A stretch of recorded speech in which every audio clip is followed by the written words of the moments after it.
Hello, Bible students. I decided to change course for today as it's Thursday and then we'll be off for Easter, just to talk a little bit about the person of Judas. There's often a lot of questions concerning what happened to Judas and what will become of him. I get a lot of those questions in class, and so I like to have students examine Scripture to determine for themselves, what does the Scripture actually say. It really says a lot about Judas, and we can know some things about him. And so I thought we'd talk about that today, since we're coming up on Easter. A lot of questions about what happened to him. Why did he choose to betray Jesus? And there are several different opinions of Judas. So you kind of think through these as I list them. Which one do you think is true? All right, so 1, he was a believer who sinned and he was forgiven. Number 2, was he an unbeliever who sinned and his sins were not forgiven? Number 3, was he a victim of Satan? Satan used him and it wasn't his fault. Number 4, this theory was that he was asked to play the bad guy, that Jesus asked him to do this for him in order to fulfill scriptures. And so really Judas was a good guy because he was helping out Jesus. So which 4 of those do you think the scripture would tell us that he is? So Jesus himself says 4 different things, clearly telling us what is the story with Judas. All right, so who was Judas? He was listed as a disciple, and he's often referred to as Judas Iscariot, meaning the area that he was from the area of Iscariot. How did he become a disciple? Matthew 3:12 tells us that Jesus went and spent the night in prayer, and God the Father showed him who his disciples were to be. And so in Matthew 3:13 and Luke 6, these passages tell us that Judas becomes a disciple because he was chosen by Jesus. And so as a disciple, he would have spent 3 years with Jesus, living with him. And this was by invitation only. Probably many men would have gladly been Jesus's close disciple, yet not everyone was chosen. 12 were chosen, and he was one of the 12. This meant he had access to Jesus. He could approach him at any point, that Jesus loved him and served him and trained him. And even was with them there at the end, Jesus washing his feet. As the disciple, he was given the job, kind of the bookkeeper, the financial guy, kept up with all the money that they took in and spent, the businessman. We also learn from John that he took advantage of this position. What does the Old Testament prophesy about him? Psalms 41:6 tells us, sorry, I lost my notes. Try to fill this in as we go along. He was chosen by Jesus.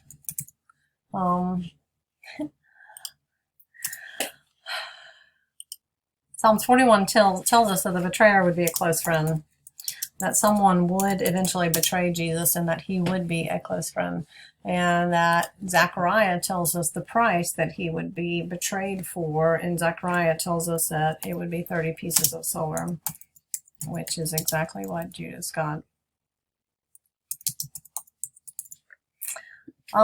Does Jesus know what Judas would do? And the answer is yes. John 13:18, the disciples were chosen, and Jesus foretells that one would betray. He says this multiple times, and it is in order to fulfill the scriptures. Sorry. Matthew 26:20, Jesus says at dinner, this is the Last Supper, that somebody's going to betray him. So Jesus knew all along, and some of the other gospel passages mention that Jesus knew the one who would betray him. Matthew 26:24, Jesus is talking again to his disciples there and says, "It will go as it is written." So Jesus knew the prophecy written about Judas, and that Judas was the one who would betray him. But he also says, "Woe to that man," meaning it's going to be bad for him. And so Jesus does know. What does Jesus do? Oh, I skipped these verses up here. Sorry. Jesus says one will betray him, so he does know, and as it was written, I think these are the same verses. Yeah, I read them twice. That's what it is. All right, so Jesus multiple times tells them that somebody will betray him. What does Judas do? Matthew 26:14 tells us that in the last week they go to a home and Mary is there, Mary, Martha, and Lazarus, and she anoints Jesus's feet, and Judas thinks it's a really bad idea and wasteful, and so he kind of puts Mary in her place, and then Jesus comes to her defense and kind of fusses at Judas. And so after this event, was he offended and mad at Jesus? We don't know. It says he goes to the high priest, and he asks what they will give him. He really does ask for money. He says, "What will you give me?" And then he looks for the opportunity to betray. You can go back and read these accounts at the end of Matthew. At the Last Supper in John 13, Jesus is speaking to them, and he tells them at dinner that one of them will betray him. And the disciples are at a loss as to know who he's talking about. So how is it that Judas has been with them for 3 years? They've all become friends. They've had all these experiences together, and yet no one knows who the betrayer is. Even at the end, the disciples are at a loss. They're all looking at each other. Is it me? Is it me? They don't know Judas's true identity. Judas even tries to cover, and he asks Jesus at the Last Supper, "Is it me?" And Jesus says, "You have said it." And so Jesus knows all along that Judas will betray him, and that the scripture has already indicated that it will be a close friend. And yet Jesus is amazing in his continual love and service and care for Judas all the way up to the end. John 13 tells us what happens to Judas, that after he goes to the high priest, or as he's going to the high priest, it tells us that Satan enters him and empowers him in order to accomplish the betrayal. So we know the story. Judas goes to the high priest, and he asks, "What will you give me to betray Jesus?" Why did the high priest need Judas? Why did they pay him?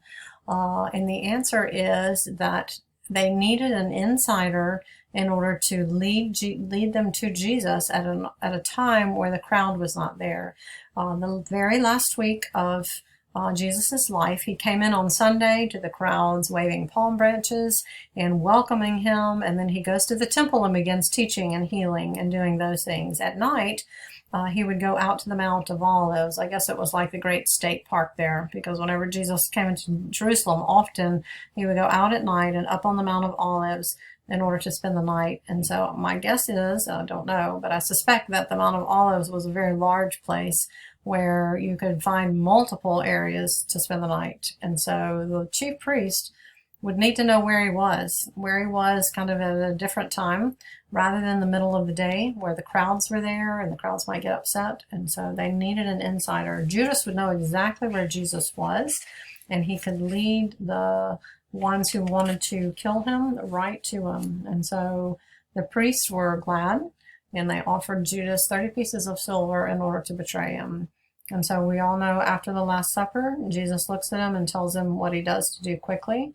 None of the disciples have a clue as to who it is. And so then he goes to the high priest, and Jesus ends his Last Supper, and then they go out to the Mount of Olives to await Judas, and Jesus is praying there. What does Judas do afterwards? Matthew 27:3 tells us that Judas felt remorse, which means he feels bad. He says in his statement to the high priest,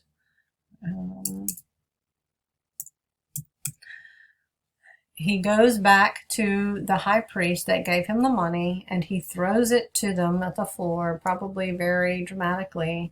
And he says, "I have sinned, and I have taken innocent blood." He realizes what he has done is horrible sin, and he feels the guilt and the weight of it, and he has great remorse. However, he goes and does his own thing. It says after that he went out and hung himself rather than having repentance. Repentance and remorse are two very different things. To repent is to recognize your sin and then to confess it and to humbly seek forgiveness and to seek to come back and bring that sin to Jesus. Judas didn't do that. He sinned, he felt bad about it, and he took matters into his own hand. And so he felt remorse rather than repentance. Jesus makes 4 statements about Judas. John 6:64. And he tells us what he is. And so I'd like you to look these up and fill these in. John 6:64. He tells us that he does not what? John 6:70. He tells us he is not a something. John 17:12. He calls him the son of something. And John 13:10 and 11, that he is not something. So take a minute and look up those verses and fill in the 4 statements that Jesus makes about him. John records in John 12:6 that he was a thief, that he used to steal from the money bag. And so what was in Judas's heart? These 4 statements tell us very clearly if Judas was a believer that was forgiven, or Judas was not a believer and so he was not forgiven. So what we know about Judas is that nobody really saw who he was until the very end. Jesus talked a lot about, particularly in the Sermon on the Mount, false teachers and false believers. And so I suspect that maybe he was referring to Judas, that he already knew what was in Judas's heart. You can cover it up and you can pretend for a very long time, but eventually your true self will be exposed, and eventually Judas's true heart was exposed when he no longer could go along and participate with Jesus. He felt that he must betray him. There's a lot of questions as to why. Why would he do this? He was with Jesus. He saw the miracles. He heard his teaching. He saw how he treated people. How could Judas not believe in him? And there's not a very easy answer to that. Some people guess that maybe he was greedy for money. Maybe he was proud and Jesus hurt his pride. Maybe he thought that Jesus would be the physical savior to release them from the Romans, and when he realized they weren't going to fight Rome, that he kind of lost interest. Maybe he got frustrated and mad. We don't know. We're not told what his inner thoughts were, but we do see his outward actions.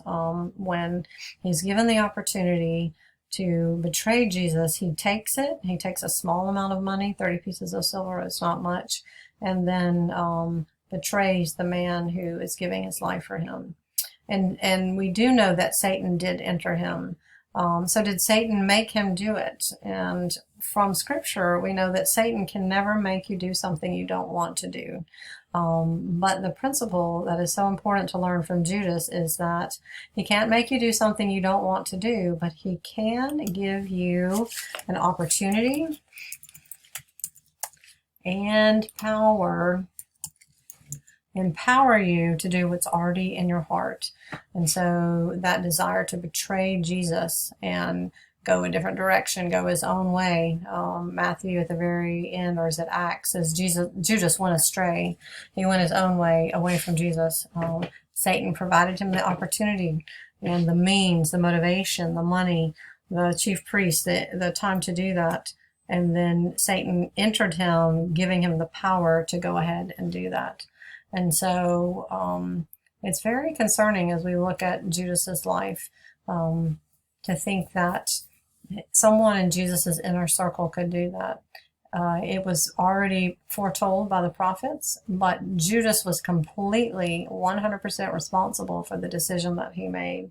And so go back again and look at these verses and decide, what did these verses say about who Judas was on the inside, and what does that mean to us today? How do we value and love and follow Jesus all the way to the end, and may our hearts be true rather than false as Judas's was.